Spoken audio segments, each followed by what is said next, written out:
करनाल दौरे पर सीएम नैब सिंह सैनी, उनके साथ बीजेपी के विधायक जगमोहन आनंद, योगेंद्र राणा भी मौजूद। बीजेपी की मेयर पद की उम्मीदवार रेणुबाला गुप्ता भी मौजूद।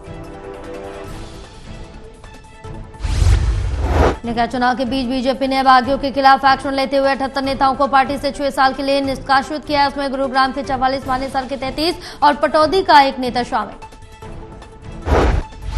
चरखी दादरी में पशु चिकित्सालय में एक ग्रामीण ने सर्जन पर हमला कर घायल कर दिया। सूचना मिलने के बाद पुलिस ने मौके पर पहुंचकर आरोपी को काबू में लिया। वहीं घायल सर्जन को उपचार के लिए अस्पताल में भर्ती कराया।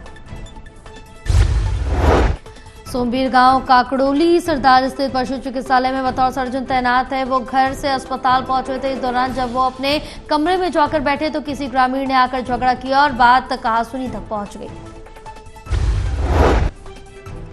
चरखी दादरी में ग्रामीण ने सर्जन पर किया हमला। इस दौरान हुई हाथापाई में कमरे में रखा सामान भी टूट गया। इसके बाद सर्जन ने डायल 112 को सूचना दी तो पुलिस टीम ने पूरे मामले की जांच की।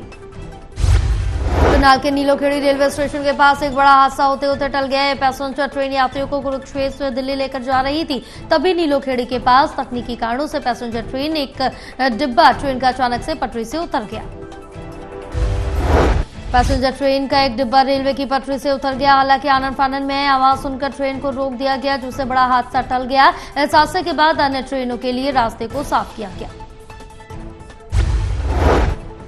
इस लाइन ना क्लियर है, ये लाइन, इसमें कोई दिक्कत नहीं है। ना कोई पैसेंजर इंजर्ड है, ना कोई कोची मास इंजर्ड है। बाकी सारा बिल्कुल क्लियर है। सिर्फ एक ही कोच में दिक्कत है। कौन सा रूट प्रभावित हुआ सर? ये रूट होगा दिल्ली, अम्बाड़ा दिल्ली प्रभावित हो गया एक रूट है। ट्रेन रोकने के बाद सभी यात्रियों को ट्रेन से सुरक्षित बाहर निकाल लिया गया। रेलवे कर्मचारी और इंजीनियर घटनास्थल पर पहुंचे और पटरी से उतरी ट्रेन की मरम्मत के लिए सक्रिय रूप से काम शुरू किया। में जो ये गड्ढा है उस गड्ढे में था और एकदम ये पहिए इस पटरी से नीचे उतर गए। गड़गड़ की आवाज आई और सारी सवारी डर के मारे इधर उधर भागने लगी और कुछ ही देर में करनाल में बीजेपी में शामिल हुए बाल मुकुंद शर्मा कांग्रेस के प्रवक्ता रहे हैं। बाल मुकुंद शर्मा सीएम नैब सिंह सैनी नेतृत्व में शामिल हुए। बाल मुकुंद शर्मा फरीदाबाद में दिल्ली के सीएम रेखा करेंगे चुनावी प्रचार। बल्लभगढ़ में करेंगे चुनावी रोड शो। बीजेपी उम्मीदवारों के लिए मांगेंगी वोट। 28 फरवरी को दिल्ली मुख्यमंत्री रेखा गुप्ता बीजेपी प्रत्याशियों के समर्थन में चुनावी रोड शो करने पहुंचेंगी। बल्लभगढ़ से बीजेपी विधायक मूलचंद शर्मा ने सीएम के कार्यक्रम के बारे में जानकारी देते हुए बताया कि सीएम बनने के बाद पहली बार सीएम रेखा गुप्ता हमारे बल्लभगढ़ से चुनाव प्रचार की शुरुआत करेंगी।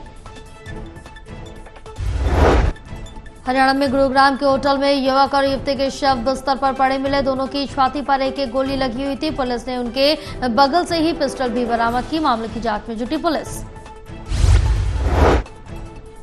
होटल के कर्मचारियों ने बताया कि लड़का लड़की दूसरे फ्लोर पर कमरा नंबर 303 में रुके हुए थे। पुलिस की ईआरवी टीम होटल के कर्मचारियों और लड़की के परिजनों के साथ होटल रूम में गए तो दोनों के शव मिले। 7 मार्च से शुरू होने वाले बजट सत्र में काफी हंगामेदार होने वाला रह सकता है। कांग्रेस ने प्रदेश पर बढ़ रहे कर्ज को लेकर चिंता जताई है। कांग्रेस विधायक अशोक अरोड़ा ने बताया कि बढ़ती बेरोजगारी, बढ़ते नशे, कानून व्यवस्था शहरों में चरमराई, इन मुद्दों को कांग्रेस बजट सत्र के दौरान सदन में उठाएगी। अशोक अरोड़ा ने स्पष्ट किया कि बजट सत्र से पहले कांग्रेस विधायक दल के नेता का नाम तय हो जाएगा। उन्होंने आरोप लगाया कि शहरी स्थानीय निकायों में भ्रष्टाचार फैला हुआ, यहां तक कि डेथ सर्टिफिकेट भी बिना पैसों के नहीं मिल रहा। अंतर बढ़ता नशा है और नशा बढ़ता जा रहा है। बढ़ती बेरोजगारी है और इसके साथ साथ लॉ एंड ऑर्डर की स्थिति बहुत खराब हो चुकी है। शहरों के अंदर सफाई व्यवस्था चरमराई हुई है। इन सब मुद्दों को लेकर कांग्रेस पार्टी विधानसभा में उठाएगी। और जहां तक बजट की बात है, आज पानीपत में सीएम और पार्टी प्रधान हुंकार भर गए। पिछले नगर निगम चुनाव में पानीपत की बीजेपी मेयर प्रत्याशी ने 75,000 से जीत हासिल कर एक नया रिकॉर्ड बनाया। इस बार बीजेपी मेयर की जीत के टारगेट को 1 लाख प्लस बता रही है।